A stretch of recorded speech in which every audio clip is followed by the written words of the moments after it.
All right, folks, we're back again.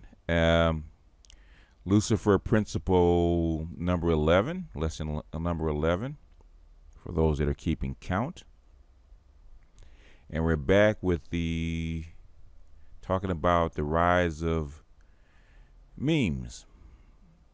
And this chapter is called The Nose of a Rat and the Human Mind, a brief history of the rise of memes.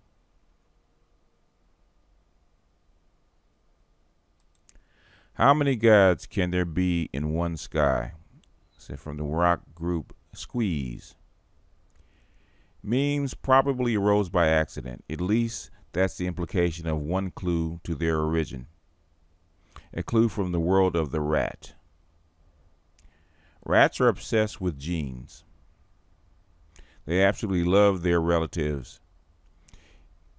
In their nests, fathers, mothers, aunts, uncles, and children crawl over, under, and around each other, seeking constant body contact.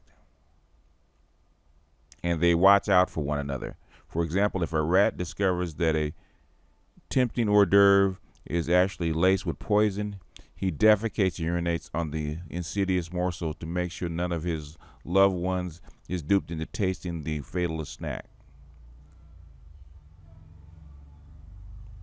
It's very smart.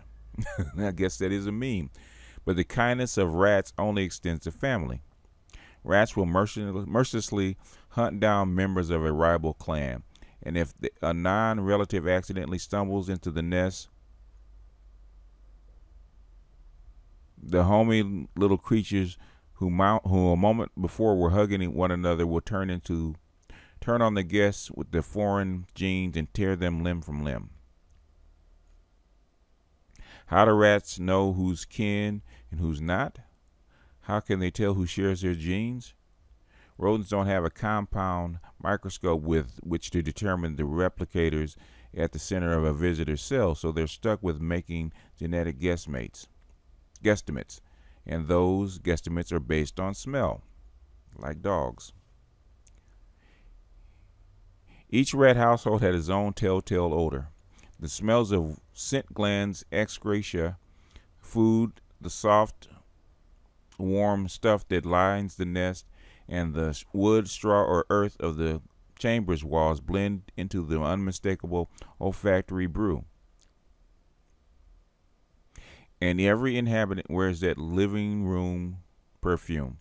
Chances are, if two rats are sporting the same aroma, they are carrying the same genes, since the pair were raised in the same spot, probably by the same mother and father, unless some experimenter decides to muck things up.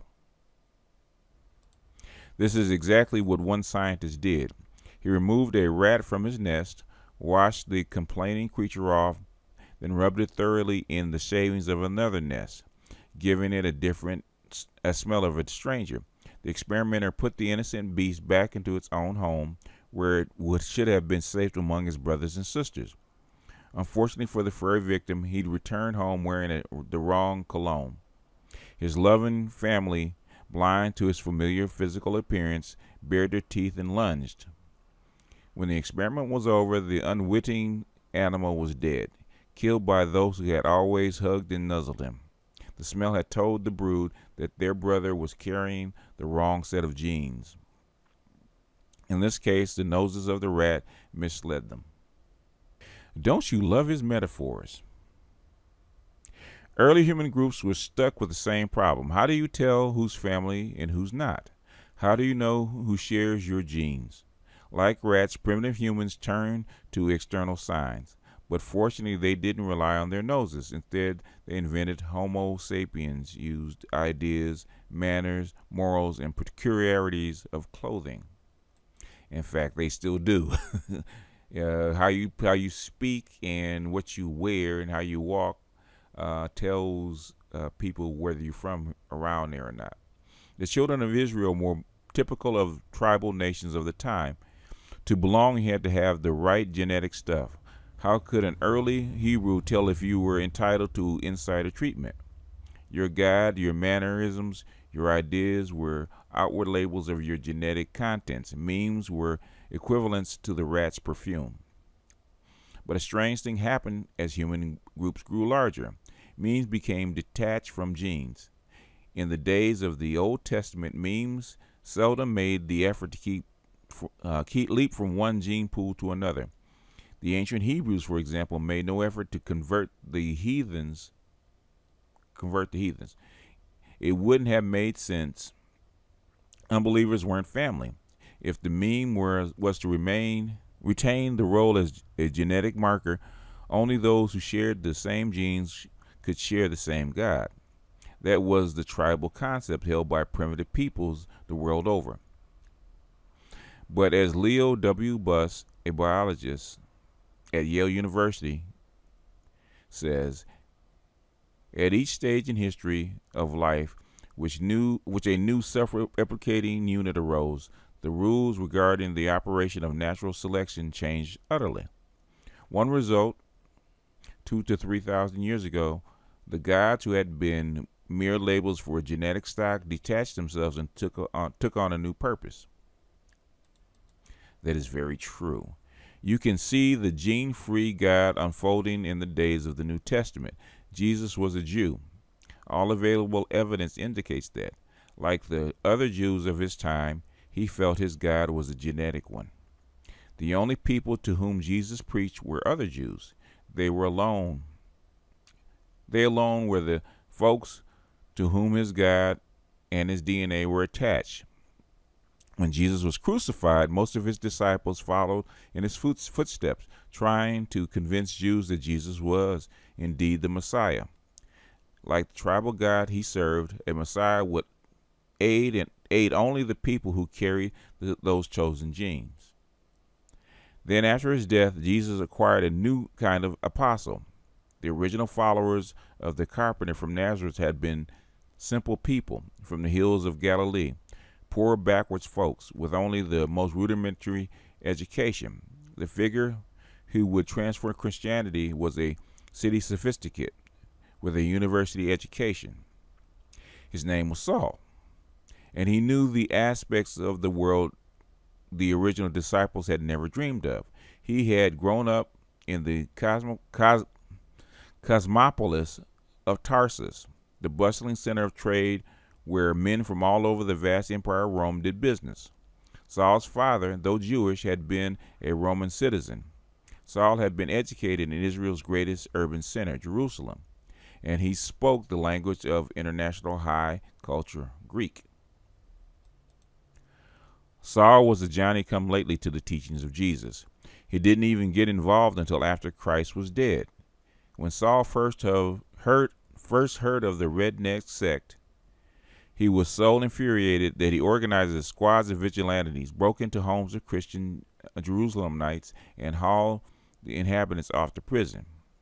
Then Saul volunteered to bust up a community of Christians in Damascus. But on the road to the northern city, Saul had a strange experience. He felt enveloped in light, and he heard the voice of Jesus and the deceased leader whose views he so deplored. Saul became St. Paul and dubbed himself the newest of Jesus' apostles.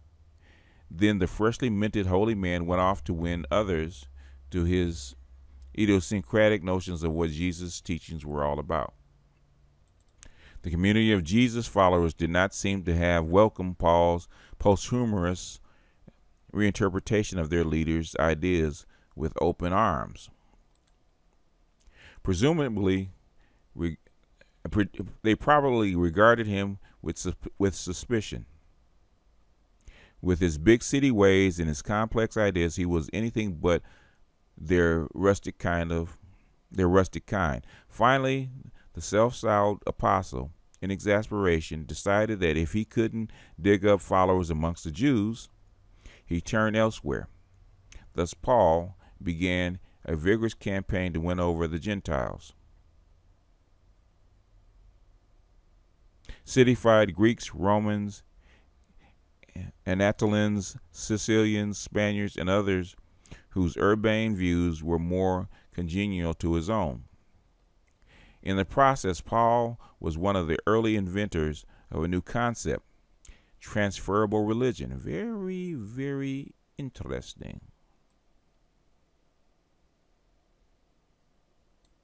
Not exactly true, but he broke free of the old notion that a god was an emblem of a tribal heritage and sliced the ties that bound divinity to genes.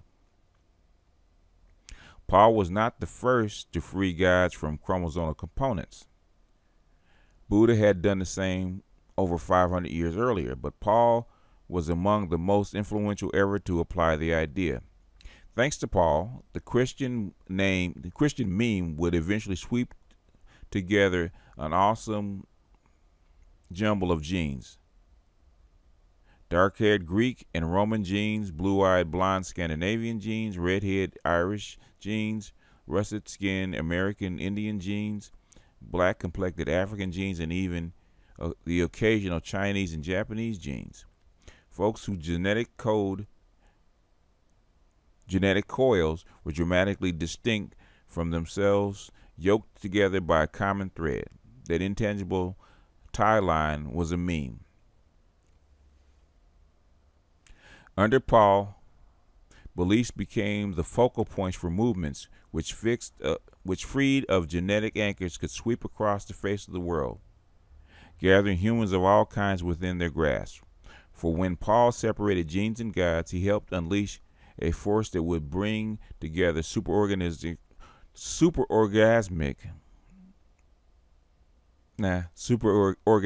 groupings on a scale the world had never seen. He helped make the meme the world's most powerful form of replicator. I do agree. 19th century psychologist William James once said that St. Paul was a biological failure because he was beheaded. Paul had no children. His genes simply ceased to be. Yes, said James, St. Paul was magnificently adapted to the larger environment of history. For history is no longer the sole province of the gene. History is the environment of the meme. It is coming to fruition, folks. If you look at the modern world, ideas are more powerful than biology. Your culture, which started out very, very small, between genes and the environment, is actually enveloping both. That's what we're in the midst of.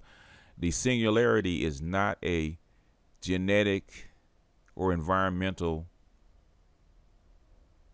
event. It's going to be the event where we cross over, where these memes, which is culture, dominate human history and start to dominate not only our biology but also our environment. How wrong ideas can be right. In the 1950s, three Midwestern scientists, Leo Festinger, Festinger? Let's try that one. Henry Riken and Stanley Schaster, heard of a small cult in Chicago dedicated to the proposition that the earth was about to end.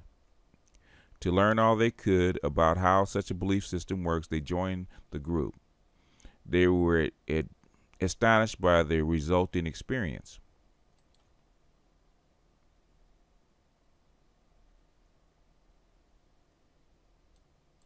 The cult was led by a middle-aged couple, Dr. Thomas Armstrong, a pseudonym the researcher used in their writings to spare the real leader embarrassment, was a well-educated doctor who worked for a college health service.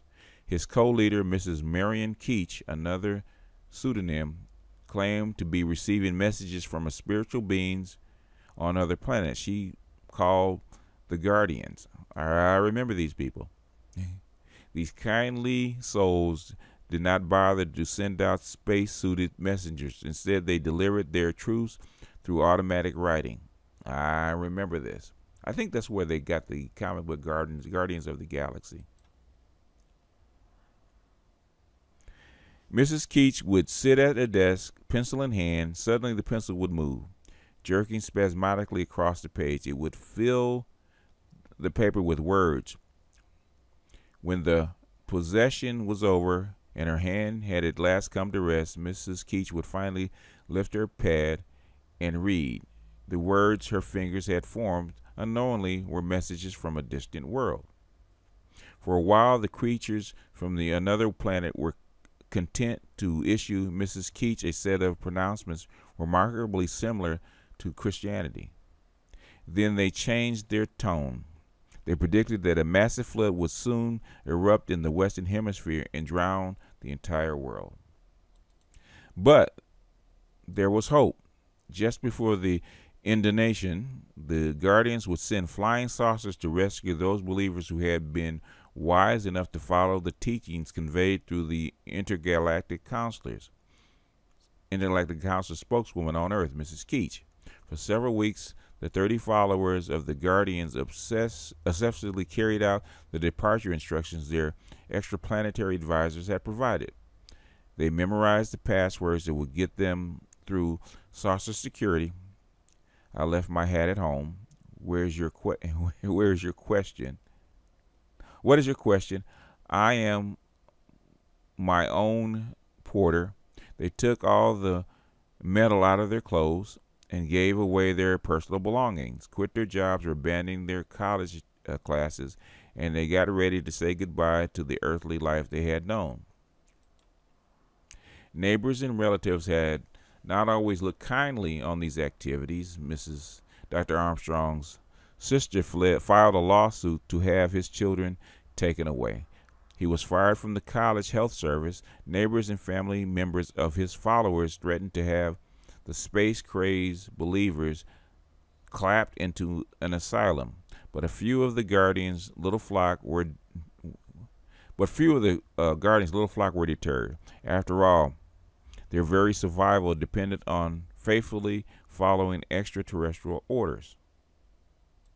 When the day of the Great Flood arrived, reporters appeared to interview the followers.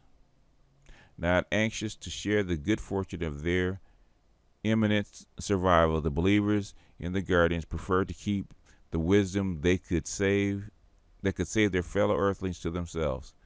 So they turned away journalists with a simple no comment. When the critical hour drew nigh, the believers shooed a cluster of reporters away from Dr. Armstrong's house and made ready for their midnight escape from the doomed earth. They donned the slashed clothing from which they had ripped zippers, fasteners, eyelets, and every other metal device. The men held up their pants with ropes, gathered in the living room.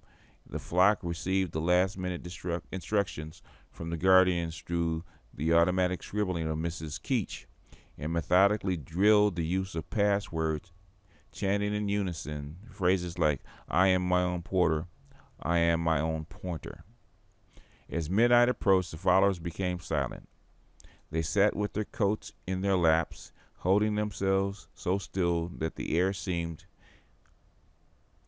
hammered by the ticking of the room's 2 clocks. 1 minute before the saucer was due to arrive, Mrs. Keith exclaimed proudly in a strained, high-pitched voice,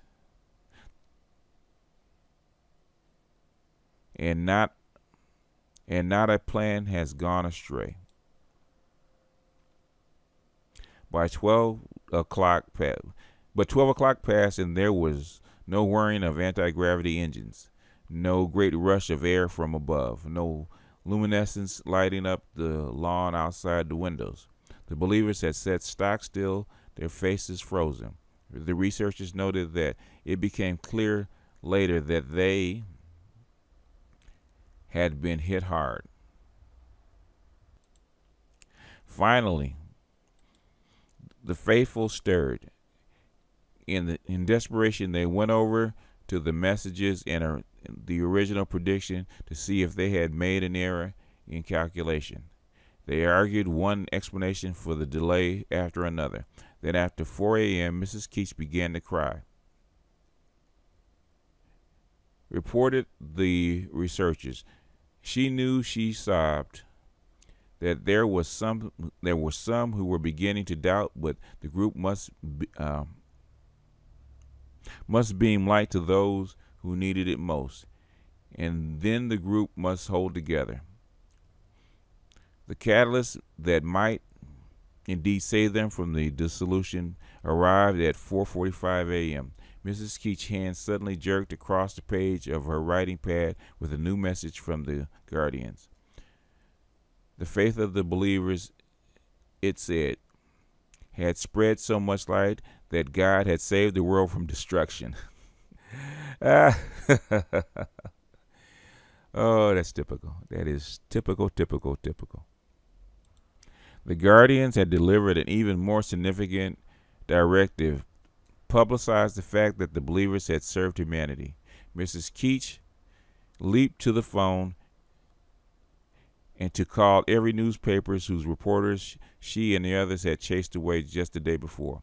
When she hung up, others rushed to the phone and seized a sudden sense of purpose and dialed more media outlets whose inquiries they had shunned in the previous weeks.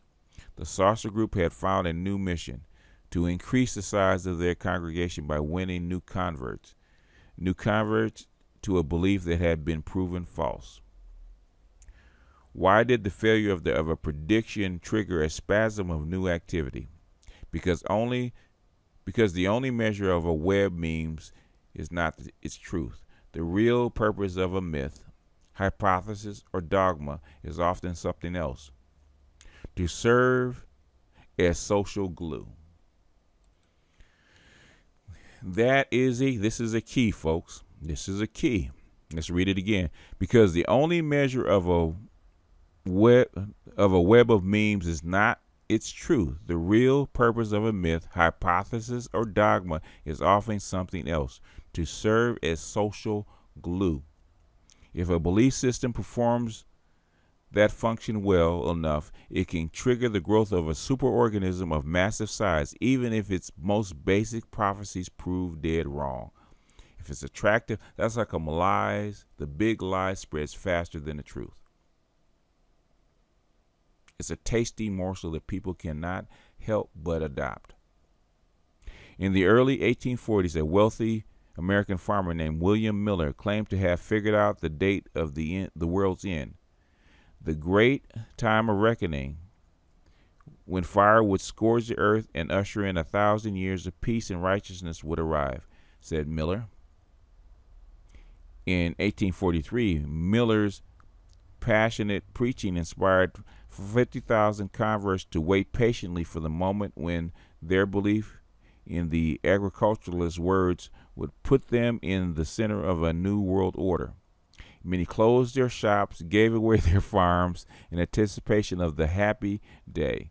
But 1843 came and went, and this early earthly orb remained intact, unsinged by any cosmic blowtorch.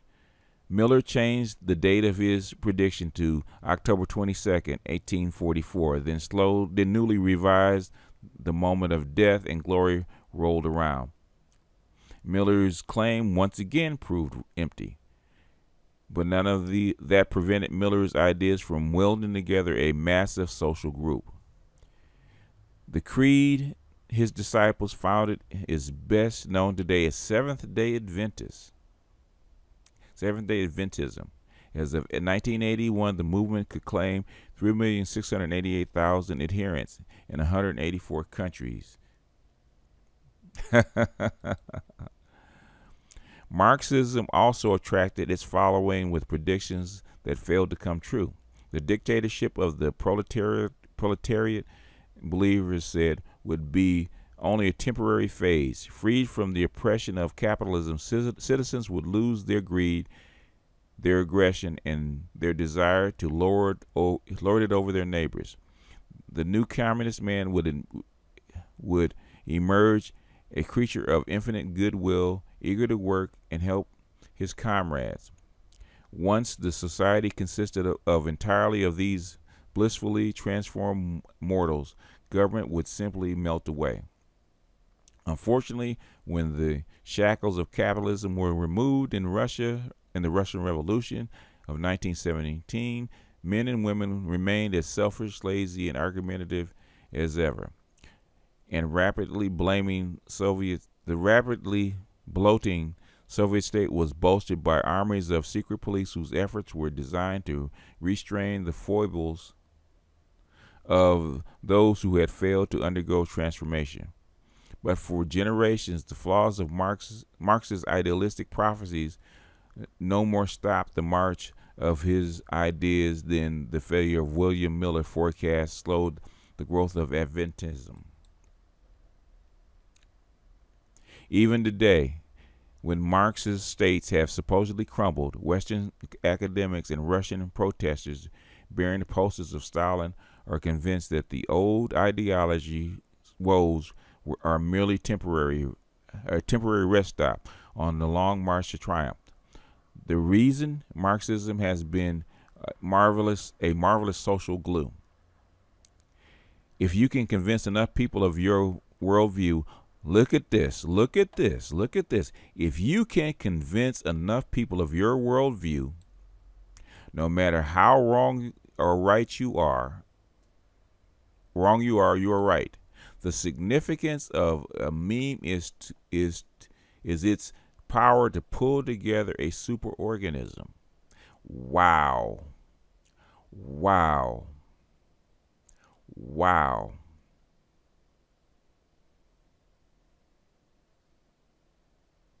I'm gonna stop right there.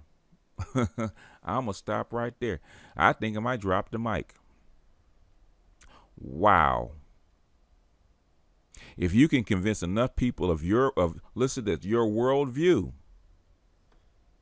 check that out.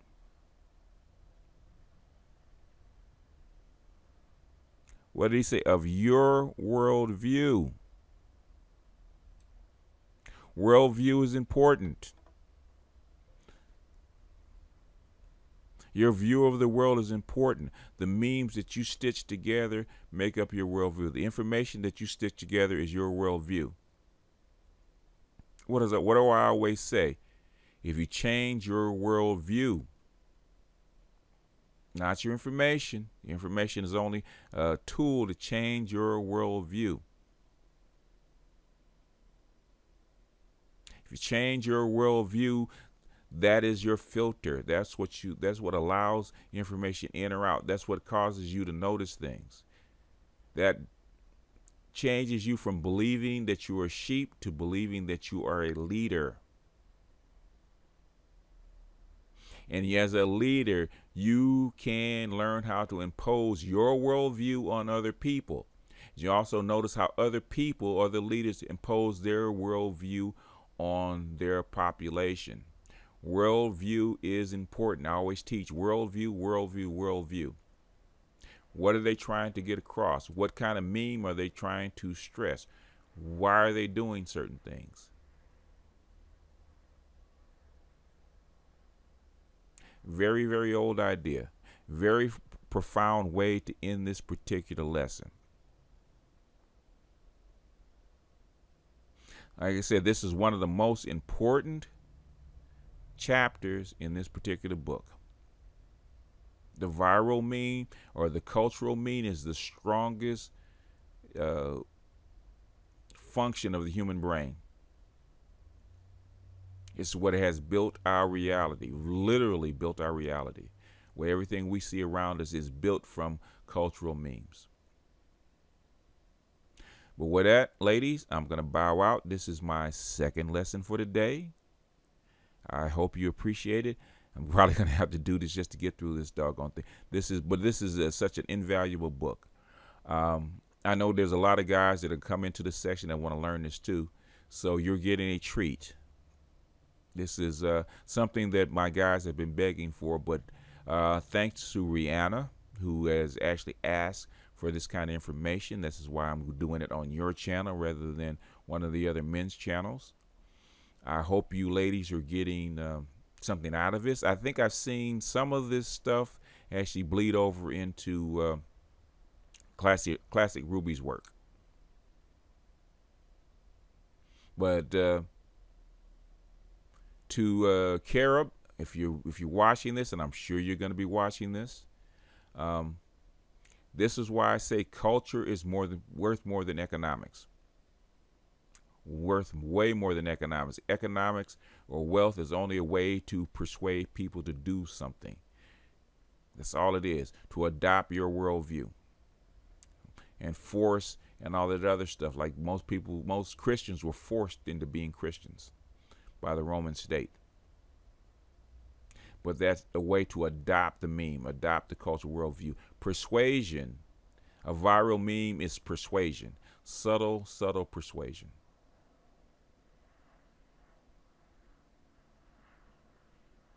Which is more powerful if you can get it going, which you can get it going, which is difficult to get going, which is more powerful than force or wealth. A viral meme is worth way more than force or wealth.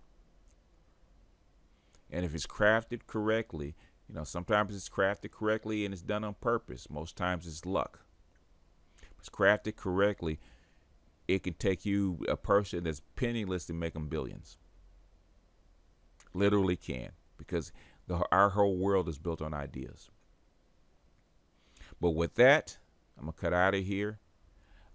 This BGS out, and I'll see you ladies on the next lesson. Peace.